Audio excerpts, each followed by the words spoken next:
Hej, det er Jakob her. Nu vil jeg lige meget hurtigt vise, hvor I finder jeres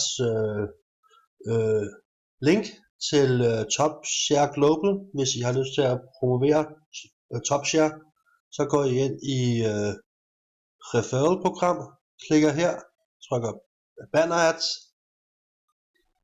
og så kommer den herind. Og så det link, der står lige her, så siger vi copy link. Der. Så er det kopieret. Så er det til at kopiere igen. Og så kan jeg faktisk gå hen hvor som helst nu og poste det, lad os sige på Facebook. Nu driller den lige lidt Facebook, men det skal den jo gøre, når jeg optager. Der. Og det kan jeg så poste. Hold nu op. Ja. V. Der. Og så har jeg mit link her. Så det er sådan man poster sit link, finder sit link til shop, til TopShare Global. Yes, ha' en god aften. Hej.